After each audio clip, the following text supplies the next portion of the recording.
একাধিক মহিলার সঙ্গে অবৈধ সম্পর্ক, সেই কারণে কাউকে দিয়েছেন ফ্ল্যাট, আবার কাউকে দিয়েছেন এইমস হাসপাতালে চাকরি। প্রাক্তন সাংসদ তথা বর্তমান বিজেপি প্রার্থী জগন্নাথ সরকারের বিরুদ্ধে চাঞ্চল্যকর অভিযোগ একদা তারই সহকর্মী পূর্ণিমা দত্তর। এই বিষয়ে জগন্নাথ সরকারের কাছে প্রতিক্রিয়া চাইতে গেলে সাংবাদিকদের প্রশ্নে মেজাজ হারালেন তিনি, ব্যক্তিগতভাবে আক্রমণ করলেন সাংবাদিকদের। উল্লেখ্য, পূর্ণিমা দত্ত বিজেপির রানাঘাট সাংগঠনিক জেলার সহ সভাপতি ছিলেন। বর্তমানে তিনি তৃণমূলে যোগদান করেছেন। দলে থাকাকালীন সাংসদ জগন্নাথ সরকারের ঘনিষ্ঠ হিসেবে পরিচিতি ছিল রাজনৈতিক মহলে। দল ছাড়ার বিষয়ে পূর্ণিমা দত্ত বললেন, আমাদের দায়িত্ব বিন্নেগড়ের বান্টি রয় বলে একটা মেয়ে, তাকে উনি চাকরি দিয়েছেন এমসে। ওনার ছেলেকে কেন্দ্রীয় বিদ্যালয়ে ভর্তি করেছেন এবং ওনাকে ওই মহিলাকে একটা ফ্ল্যাট বাড়ু কল্যাণী কিনে দিয়েছে। আপনারা খোঁজ নিয়ে দেখবেন, আমি যদি মিথ্যা বলি, যে শাস্তি দেবে আমি সেই শাস্তি মেনে মাথা পেতে নেব। বান্টি রয়টা কি? বান্টি রায় হচ্ছে গিয়ে 2021 সালে উনি ভারতীয় জনতা পার্টি আসে। অল্প বয়সী একটা মেয়ে, উনি ডিভোর্সি, 28 বছর বয়স, একটা ছেলে আছে, বিন্নগরের শহরে বাড়ি, কোনো দায়িত্ব কোনোদিনই ছিল না। কি করে জগন্নাথ সরকার ওর সঙ্গে সম্পর্ক হয়ে যাওয়ার পরে ওই মেয়েটাকে চাকরি দেয় এবং ওর ছেলেকে কেন্দ্রীয় বিদ্যালয়ে ভর্তি করে এবং এমনকি কল্যাণী ফ্ল্যাট বাড়ু ওনাকে মেয়েটাকে কিনে দিয়েছে। আচ্ছা, কি এমন সম্পর্ক তাতে করে চাকরি দিতে হচ্ছে, ফ্ল্যাট কিনে দিতে হচ্ছে? দেখুন, সেই সম্পর্কটা আমরা তো জানার চেষ্টা করেছি যে আজকে যারা নাকি ওনাকে ভোট দিয়ে বিজেপির কর্মীরা কত মানুষ মার খেয়েছে, ধর খেয়েছে, যারা নাকি প্রচুর পরিশ্রম করেছে, তাহলে সেই জায়গার থেকে তাহলে আমাদের বিজেপির কর্মী যারা, তারা কোথায় গেল? তাদের জন্য কেন নয়? না, হঠাৎ এই বান্টিরাই একটা ব্যক্তিকে মূলত এরকম সুবিধা পাই দেওয়ার কারণটা কি মনে হয়? দেখুন, অবশ্যই কোনো সম্পর্ক আছে, সেটা আমি বলতে পারবো না ওনার সঙ্গে কি সম্পর্ক, সেটা আপনাদের খোঁজ নিতে হবে। কি সম্পর্ক আছে? যে একটা সম্পর্ক থাকলে তার ছেলেকে কেন্দ্রীয় বিদ্যালয়ে ভর্তি করা, তার ফ্ল্যাট বাড়ি কিনে দেওয়া, তার এমসে চাকরি দেওয়া। উনি যদি বলে থাকেন মিথ্যা কথা বলছি আমি, তাহলে আপনারা এমসে গেলে, হেড অফিসে গেলেই জানতে পারবেন এটা কার ফান্ড থেকে ওই মেয়েটা চাকরি পেয়েছে, আপনারা জানতে পারবেন এটা।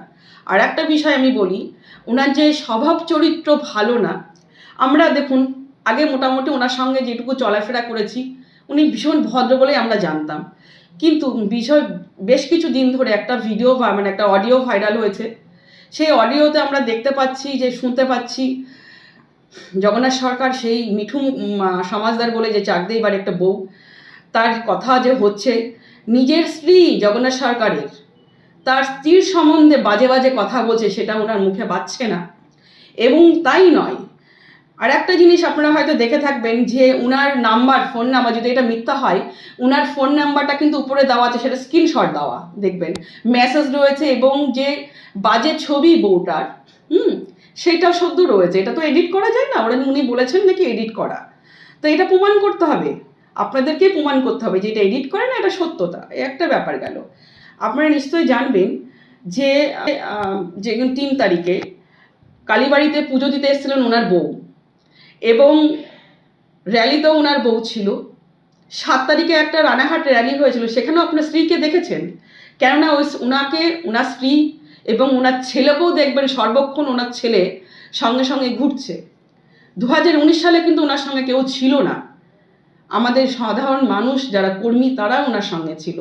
আজকে ওনার কেন এমন কি হলো, ওনার ছেলের, মেয়ের এবং ওনার স্ত্রীর ঘুরতে হচ্ছে? তার মানে এখানে পুরো স্পষ্ট বোঝানো, মানুষকে বুঝতে কোনো অসুবিধা নেই যে ওনার স্ত্রী ওনাকে বিশ্বাস করে না, ওনার বাড়ির লোক ওনাকে বিশ্বাস করে না।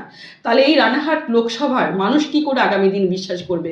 মানুষের জন্য কি কাজ করেছে, যার জন্যই আমার এই দলটা ছাড়। এই বিষয়ে রানাঘাট কেন্দ্রের বিজেপি প্রার্থী জগন্নাথ সরকারকে প্রশ্ন করা হলে তিনি বললেন, এই অভিযোগের যদি সত্যতা প্রমাণ করতে পারেন তাহলে তিনি প্রার্থী থেকে সরে দাঁড়াবেন। আমি বলছি, একটি যদি সত্য হয় আমি নির্বাচন থেকে প্রত্যাহার করে নিলাম। একটা ঘটনাও যদি সত্যি হয় আমি নির্বাচন থেকে সরে দাঁড়াবো, চ্যালেঞ্জ দিচ্ছি। যারা দালালি খেয়ে মিথ্যা কথা বলে হয়তো খেন্তি পিসি পিঠি বানাতে গেছে সন্দেশখালী, যারা গদ্দারের শাস্তি জনগণ দেবে। আমি এর জন্য মনে করি জনগণের আদালতে বিচার চাই। আরেকটা কল রেকর্ডিং ভাইরাল হয়েছে, সেখানে দেখা যাচ্ছে কোনো এক মহিলার সাথে আপনি কথা বলছেন এবং বলছেন যে কোনো একজন ব্যক্তি আপনার সাথে বিশ্বাসঘাতকতা করেছে এবং আপনার স্ত্রীর সাথেও বিশ্বাসঘাতকতা করেছে, কি বলবেন? দেখুন, ওই গলা আমার নয়, পরীক্ষিত করেছেন কি? আপনারা এইসব বাজে কথা কেন বলেন? আপনাদের সাংবাদিকতাকে নিচু, ভালো কাজ দেখতে পারেন না? সব ভদ্রতা, আমি ভদ্র করে সাংবাদিকতা করুন।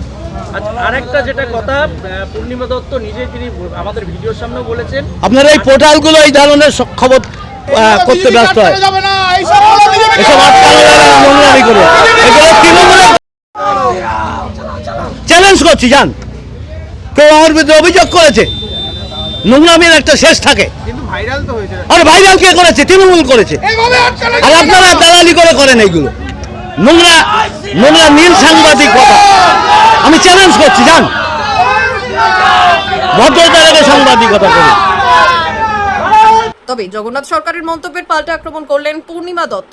পূর্ণিমা দত্ত বললেন, আমার অভিযোগ যদি ভিত্তিহীন হয়ে থাকে তাহলে জগন্নাথ সরকারের ক্ষমতা থাকলে আদালতে আমার বিরুদ্ধে মামলা করুন। একদম, কেন আমার কাছে প্রমাণটা আপনারা করবেন, প্রমাণ করার দায় কিন্তু আমার নয়। আমি যে আপনাকে হোয়াটসঅ্যাপে যে জিনিসগুলো আপনারা নিশ্চয়ই পেয়েছেন, আমার কাছেও এসছে, সেগুলো দেবো, আপনারা প্রমাণ করবেন। কেননা যথারীতি দেখা যাচ্ছে এটা এডিট করা যায় না, ফোন নাম্বার দিয়ে ওনার দিয়ে পুরো মেসেজ করা রয়েছে। ওনার ভয়েসটা উনি করুক না আমার নামে কেস, ওনার ভয়েসটাকে নিশ্চয় নকল করা যাবে না, সেটাই আমি মনে করব। তাহলে এটা তদন্ত করা হোক, ওনার ভয়েসটা, আমি চাইবো এটা ভয়েসটা ওনার তদন্ত করা হোক। আর একটা জিনিস আমি যেটা বলবো সবার শেষে, যে উনি যে ধরনের মানে অডিওতে শুনতে পারবেন যে ধরনের কথা বলছেন মহিলার সঙ্গে, মানে আমি এটা এখন বলতে পারছি না, আপনারা শুনে দেখবেন। ব্যুরো রিপোর্ট, উত্তরের প্রহরী।